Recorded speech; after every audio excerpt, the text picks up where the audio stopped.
Hey, hola, buenos días. ¿Cómo estáis? Un día más, una nueva semana, 31 de marzo. Hoy acaba este mes que nos ha cambiado la vida a todos, ¿no? Y empieza un abril que, bueno, a ver hasta dónde llega esta cuarentena. Hoy vamos a dejar atrás ya el impresionismo y el posimpresionismo y vamos a entrar en el nuevo punto del tema, que es el de las vanguardias, las primeras vanguardias. Para empezar a hablar de este tema, lo primero, qué mejor que aclarar el significado de esta palabra. ¿Qué es una vanguardia? Una vanguardia siempre es lo que va a la avanzada, lo que va antes que el resto, lo primero, los pioneros.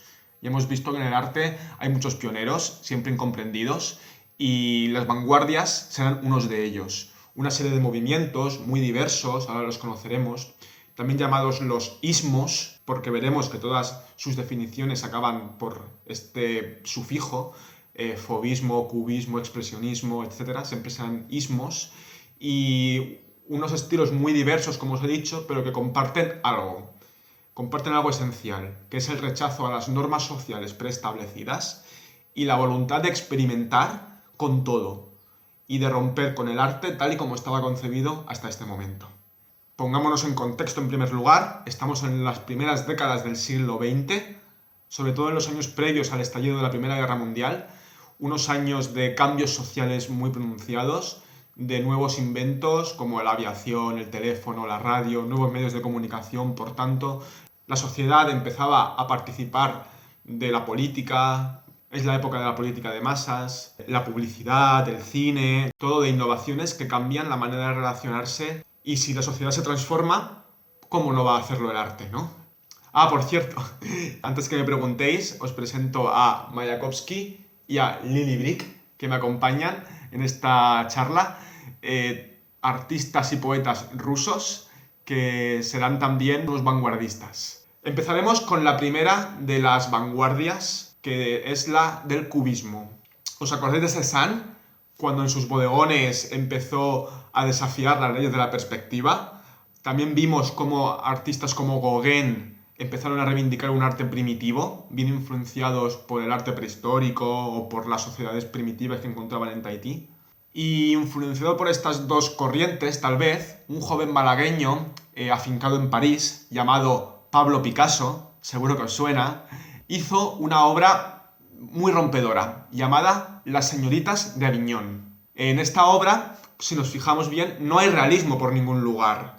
Los cuerpos humanos parece que se descomponen en diferentes planos, los rostros nos recuerdan más bien a máscaras tribales que a rostros reales de personas. Pues estos serán algunos de los principios que ahora veremos del cubismo. Y esta obra, que creo que es del año 1906, se considera la obra inicial, la obra inaugural del cubismo.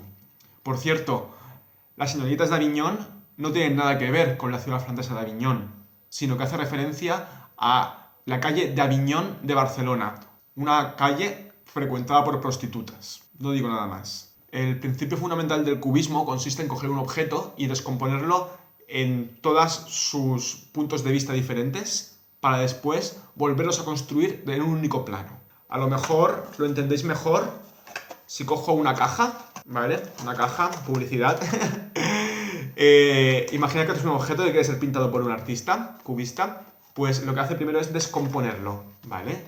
Lo abre y descompone todas sus partes, ¿veis? Antes era una caja de la cual solo veíamos la parte de delante, ahora mirándolo desde enfrente podemos ver todas sus partes. Una vez hecho esto, el artista coge las partes y es como si las rompiera y las construyera en la forma que él quisiera. No sé si con el ejemplo de la caja se entiende bien, pero básicamente consiste en esto, de construir una forma y volverla a construir un poco como le da la gana al artista. No tiene por qué respetar la realidad. Ya no se trata de copiar la realidad, sino de construirla.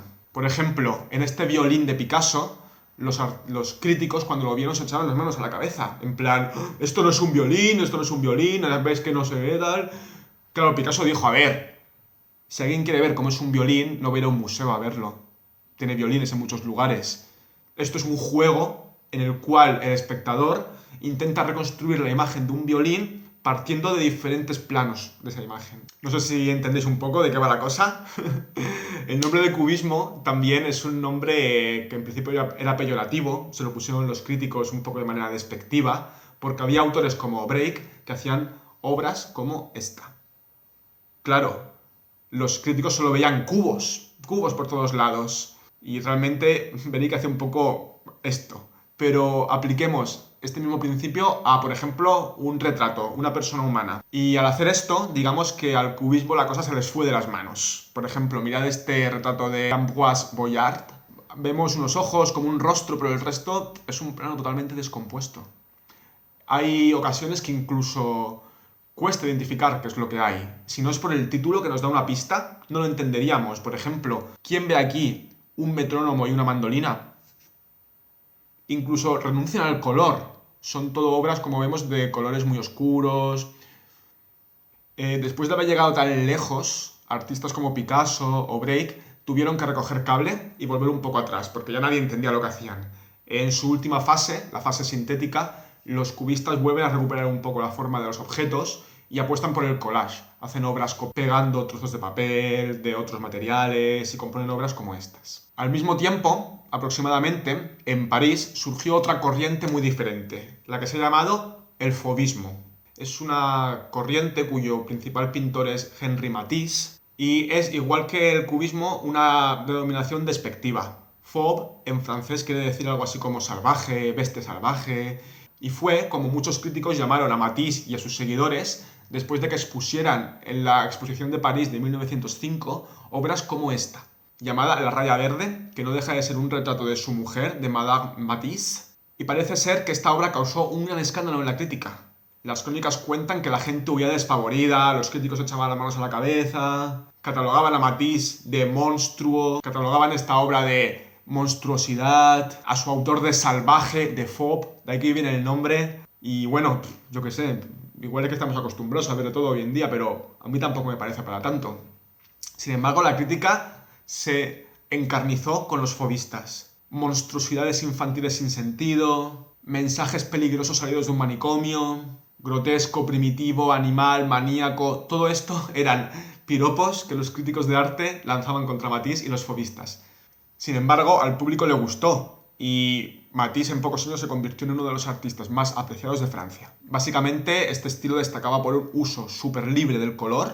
El color ya no se adscribía al que tenían los objetos en realidad. Utilizaban colores puros, brillantes, a menudo muy contrastados entre ellos, de manera que lo que se buscaba era transmitir sensación de placer. Por ejemplo, en su obra La alegre de vivir, esto se ve muy bien. Para Matisse, la pintura era una manera de expresar su devoción casi religiosa hacia el buen vivir, hacia la vida sensual, la luz del sol, las mujeres, la siesta, las flores, todo lo que a él le transmitía placer.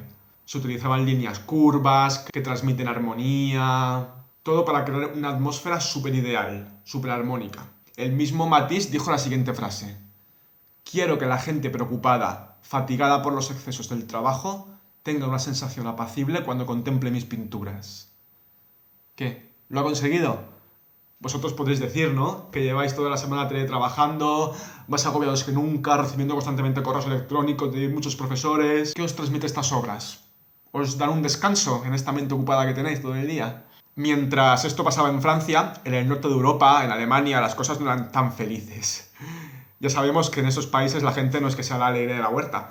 Y allí se desarrolló un estilo muy diferente al fauvismo. Es el estilo expresionista. En este estilo se coge un poco el testigo del postimpresionismo para reivindicar el mundo interno de los autores. Esa expresión frente a la impresión del mundo real. Es un arte que se desarrolla, como digo, en países como Alemania, en unos años, los del principio del siglo XX, donde el clima no es que fuera el mejor, era el clima prebélico que precedió la Primera Guerra Mundial, y los temas de este estilo van un poco en esa línea. La angustia vital, un pesimismo increíble, la amargura de vivir. Es como la angustia existencial del ser humano ante la sociedad moderna, que los explota y aliena. Quiere reflejar una sociedad como corrompida, vendida al capitalismo. Mirad esta pintura de Kirchner, se llama 5 mujeres en la calle, y decidme si no os recuerda a eso, si no transmite un clima súper siniestro. Pero la obra emblema de este movimiento del expresionismo fue sin duda El grito de Munch. ¡Ah! Una obra que habla por sí misma y que refleja en parte la angustia vital del propio artista. Padre severo, madre muerta, mujer enferma, trastornos bipolares, alcoholismo, etcétera, etcétera, etcétera. En este cuadro todo conduce a la desesperación. Es como si las líneas del cielo, las líneas del río, la baranda, del puente, todo conduce a ese grito terrorífico del protagonista del cuadro. Un rostro que además nos recuerda al de una calavera. Dicen que Munch se inspiró en una vieja momia inca para hacerlo o algo así. Pero, ¿por qué grita el personaje? ¿Qué significa? El autor deja esa cuestión abierta, no lo sabemos. Pero sí que sabemos lo que pasaría en Europa durante el siglo XX. Tal vez el siglo más sangriento de la historia de la humanidad. Una obra, por cierto, que fue robada en el año 2004 y a pesar de que se recuperó un par de años después, sufrió muchos daños a nivel de humedades que hace que sea imposible volverla a restaurar. Un poco más tardío es un otro alemán llamado Otto Dix, que luchó en la Primera Guerra Mundial y cuyas pinturas, fijaos bien, retratan de manera magistral los horrores de la guerra. Todo lo que hemos visto en clase cuando hablamos de este tema, la mierda de las trincheras, el barro, las ratas, la muerte siempre presente, todo eso es lo que Otto Dix, que vivió en el frente, refleja en pinturas como este tríptico La guerra, en el cual vemos la superficie dividida en 4 trozos y vemos como diferentes fases de la guerra. La partida de los soldados al frente, los horrores de después de la batalla que ocupan el retablo central, uno que representa como una especie de compañero o espíritu rescatando a un herido de la batalla, y abajo en la predela unos cuerpos estirados que no sabemos muy bien si son soldados descansando en su trinchera o son muertos en su tumba. El autor juega con esta doble lectura. Son obras que transmiten, por tanto, una fuerte crítica social hacia los horrores de la guerra. Mientras esto pasaba en el norte de Europa, en Italia surgió un movimiento muy diferente. Un movimiento que, sinceramente, a mí siempre me ha dado un poco de miedito. Es el futurismo. Si los expresionistas criticaron la guerra y todos los avances del mundo moderno, los futuristas admiraron ese mundo, incluso la propia guerra. Se considera al poeta italiano Marinetti como fundador de este movimiento. Como escritor, al menos de su manifiesto fundacional. Los manifiestos serán como escritos, muy habituales entre las vanguardias, que editarán para plasmar su ideario. Y en el futurista se recogen cosas como esta que voy a leeros y que a mí no dejan de impactarme. Por ejemplo, queremos cantar el amor al peligro, la costumbre a la energía y a la temeridad. Nosotros queremos exaltar el movimiento agresivo, la bofetada y el puñetazo. Nosotros afirmamos que la magnificencia del mundo se ha enriquecido con una belleza nueva, la belleza de la velocidad. Un coche de carreras es más bello que la victoria de Samotracia. Nosotros queremos glorificar la guerra, única higiene del mundo, el militarismo, el patriotismo, los bellos ideales por los cuales se muere y el menosprecio por la mujer. Nosotros queremos destruir los museos, las bibliotecas, las academias de todo tipo y combatir el moralismo contra el feminismo y contra cualquier vileza oportunista o utilitaria. Vaya, toda una oda al movimiento, a la velocidad, a la guerra, única higiene del mundo, dicen. Buena gente, en general. No es de extrañar que este movimiento, en los años 20, se adheriera totalmente al fascismo de Mussolini, un movimiento totalitario del cual hablaremos en el próximo tema, pero que seguro que ya conocéis un poco. Rechazarán todos los restos del pasado que consideran anticuados de un viejo mundo, consideran, por ejemplo, las bibliotecas y los museos como cementerios del arte, incluso llegarán a actuar violentamente en algunos de ellos para destruirlos. Dirán que un coche de carreras es más bonito que la victoria de Samotracia. Juzgad vosotros mismos. Los temas predominantes en su obra, por tanto, serán el movimiento y la velocidad. Pintarán, por ejemplo, cosas súper inspiradoras como una farola, como esta, en la cual la luz eléctrica eclipsa la propia luna, fijaos en la metáfora.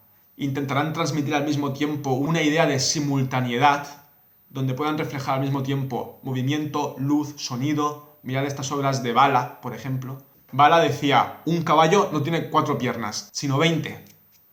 Y dibujaba cosas como este perrete, que pintaba con las piernecitas así, con un recurso que a nosotros nos puede parecer ingenuo hoy en día, que estamos acostumbrados a ver esto, los dibujos animados, pero que en 1912 este perro salchicha moviendo así las patitas debe ser súper innovador. Y así llegamos hasta el último de los movimientos que veremos, que es el de la abstracción. Tal vez el movimiento más desconcertante de todas las vanguardias. El más incomprendido por el gran público.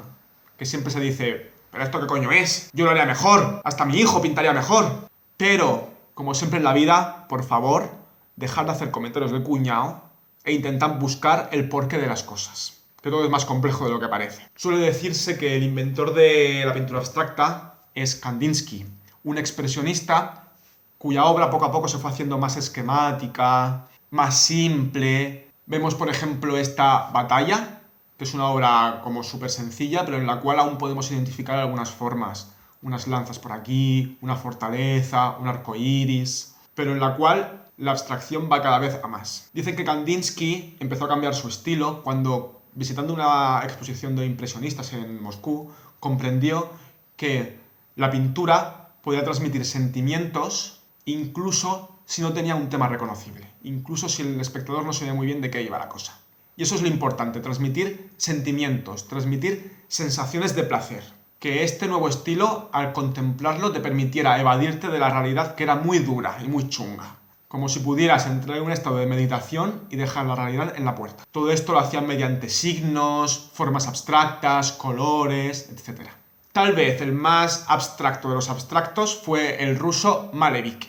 Él fue quien llevó más lejos este concepto, expulsando de su obra cualquier forma realista, simplemente formas geométricas simples y colores. Para Malevich, el arte ya no necesitaba del mundo real, sino que solo se necesitaba a sí mismo. No pasaba nada si no tenía contenido. Se considera que la culminación del arte abstracto es una obra que pintó en el año 1918 llamada Blanco sobre Blanco. ¿Qué os parece? Un cuadro blanco sobre un fondo blanco. Y ala, tan pancho el tío. Es una obra que según su autor nos puede hablar del vacío, de la nada, no importa de qué lado la mires, si la giras, es simplemente lo que veis. Después de esta culminación del arte que hizo Malevich, digamos que ya no se puede ir más allá. Después de esto, de hecho, dejó el arte y se dedicó a dar clases en la escuela. Y por último hablaremos de un autor holandés llamado Mondrian, el de los cuadritos, que junto con otros artistas parecidos formó un grupo llamado The Stilge, o algo así, no sé muy bien cómo se pronuncia. The Stilge.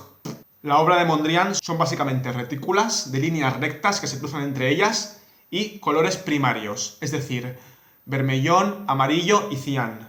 Estas obras, que nos pueden parecer simples, según su autor realmente esconden una teoría filosófica súper compleja, llamada la teosofía. No la explicaré, si os interesa buscadla y ya me contaréis. Básicamente, lo que Mondrian quería representar con estos cuadritos son las verdades permanentes del universo, su orden primario, como lo único real. No sé a vosotros qué os parece.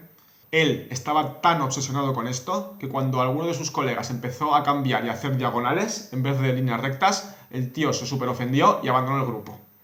Bueno, y con esto ya ponemos el punto y final a esta lección.